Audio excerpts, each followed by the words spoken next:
अब आगे जो भी रणनीति बनेगी, हमारे साथी सहयोगी जितने हमारे छात्र नेता हैं, जितने हमारे छात्र हैं, जो भी रणनीति तैयार होगी वो कल ही हो पाएगा। और अभी तक विश्वविद्यालय प्रशासन से कोई भी जिम्मेदार नहीं मिला है। हाँ, ये है कि विश्वविद्यालय प्रशासन की तरफ से चौकी इंचार्ज प्रशासन के लोग दलील देते हैं कि छात्र संघ का चुनाव होता है तो दंगा होता है। तो मैं पूछना चाहता हूँ कि ग्राम प्रधानी का भी चुनाव होता है, उसमें भी दंगा होता है, क्या उसको बंद कर दिया जाए? विधानसभा का चुनाव होता है, उसमें भी दंगा होता है, क्या उसको बंद कर दिया जाए? ऐसा नहीं होता है। अगर छात्र संघ के चुनाव में दंगा होता है या कोई झगड़े होते हैं तो ये प्रशासन की लापरवाही है, प्रशासन की नाकामी है कि आप उसको रोक नहीं पा रहे हैं। तो हम विश्वविद्यालय प्रशासन से मांग करते हैं कि छात्र संघ चुनाव को बहाली करें। 2 दिन के अंदर संशोधन करके छात्र संघ कैलेंडर जारी कर दिया जाएगा, लेकिन कमेटी बना दिया जाएगा, उस कमेटी के माध्यम से निर्णय लिया जाएगा छात्र संघ चुनाव के लिए, लेकिन वो अभी तक तय नहीं हो पाया। फिर हम लोगों ने एक रचना रची कि आपने छात्र संघ चुनाव के लिए एक आंदोलन के माध्यम से हम लोग छात्र संघ चुनाव की मांग करेंगे, जिसके समक्ष आज हम लोग यहाँ आज क्रमिक आंदोलन के रूप में बैठे हैं। सर, कब से आप लोग बैठे हैं?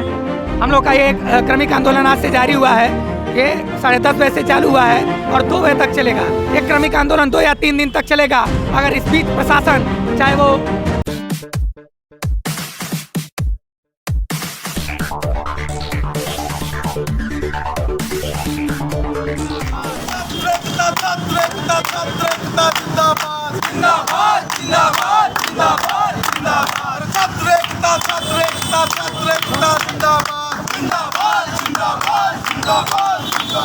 लोकतंत्र जिंदाबाद जिंदाबाद जिंदाबाद, संविधान जिंदाबाद जिंदाबाद जिंदाबाद, छात्रता जिंदाबाद जिंदाबाद जिंदाबाद, छात्रता जिंदाबाद जिंदाबाद जिंदाबाद, लोकतंत्र जिंदाबाद जिंदाबाद जिंदाबाद, संविधान जिंदाबाद जिंदाबाद जिंदाबाद, छात्रता जिंदाबाद जिंदाबाद जिंदाबाद, छात्र। नमस्कार, मैं अमरनाथ निषाद, आप देख रहे हैं असुर भारत। आज हम गोरखपुर विश्वविद्यालय पर हैं, जहां कुछ छात्र बैठे हुए हैं। आइए हम सीधे उनसे बात कर रहे हैं, क्या मामला है, पूरी जानकारी आप लोगों के पास हम देंगे। आइए, कैमरामैन सत्यपाल पासवान जी।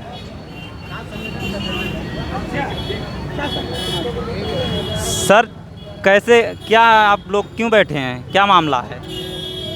साथी, हम लोग यहाँ छात्र संघ चुनाव के लिए बैठे हैं।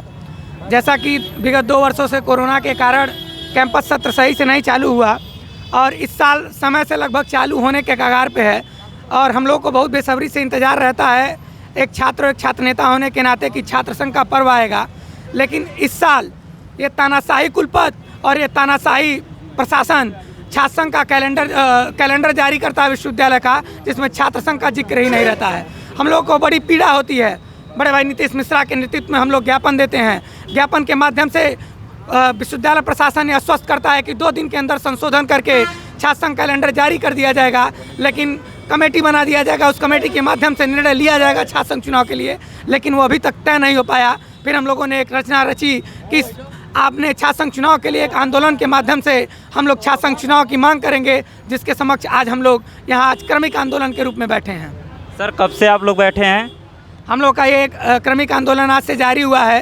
ये 10:30 बजे से चालू हुआ है और 2 बजे तक चलेगा। ये क्रमिक आंदोलन 2 या 3 दिन तक चलेगा। अगर इस बीच प्रशासन चाहे वो प्रदेश की सरकार के लोग आके या तो या विश्वविद्यालय प्रशासन के लोग आकर के हमारी मांग को सुनते हैं और उस पर विचार करते हैं तो ठीक, नहीं तो ये विश्वविद्यालय के छात्र नेता, सभी छात्र नेता ये एक उग्र आंदोलन के लिए बाध्य होंगे और वो एक सत्याग्रह आंदोलन की तरह लगातार आंदोलन चलेगा जब तक विश्वविद्यालय प्रशासन तय नहीं कर देता कि छात्र संघ चुनाव कब होगा। क्यों सर, आपका नाम क्या है?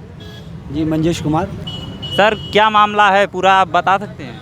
देखिए, ये हम गोरखपुर विश्वविद्यालय के छात्र हैं और गोरखपुर विश्वविद्यालय के मुख्य द्वार पे धरना प्रदर्शन में बैठे हुए हैं। गोरखपुर विश्वविद्यालय में विगत जब से योगी आदित्यनाथ जी की सरकार आई है, 4 सालों से जो है यहाँ पे जो छात्र संघ का चुनाव है उसको बैन कर दिया गया है। तो छात्र कोई भी कोई तैयारी ही नहीं थी।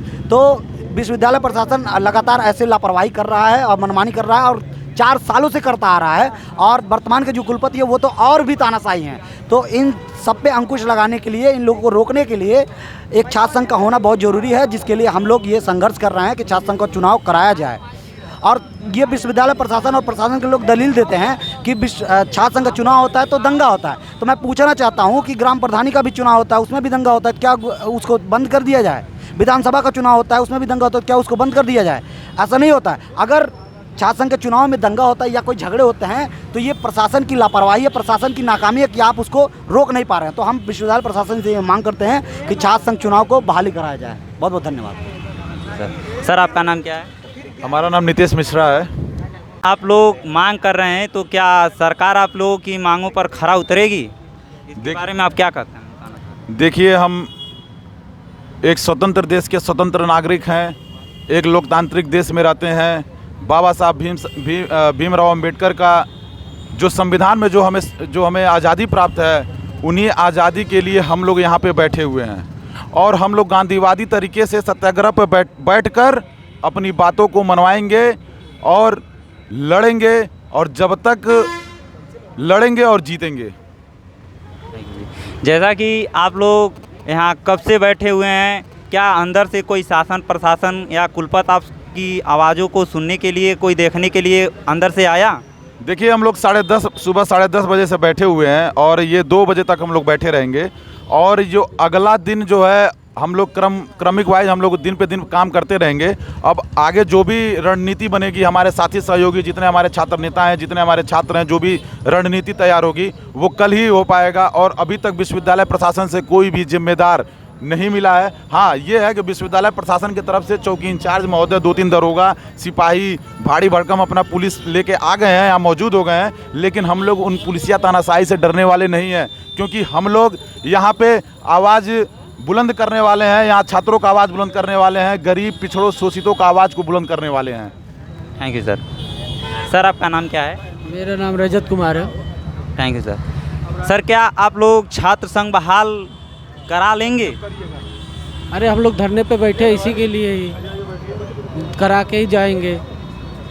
इससे आप सरकार को क्या संदेश देना चाहते हैं? संदेश यही है कि जो ये लोग रोक लगाए हैं, किस वजह से लगाए हैं वो भी बताएं, फिर ला के हम लोग को दे गया पर लिखित में। ओरल तो बहुत लोग बता देते हैं कि ये है वो है, लेकिन लिखित में बताएं क्या चीज़ है। इसी की वजह से हम लोग बैठे हुए हैं। Thank you sir.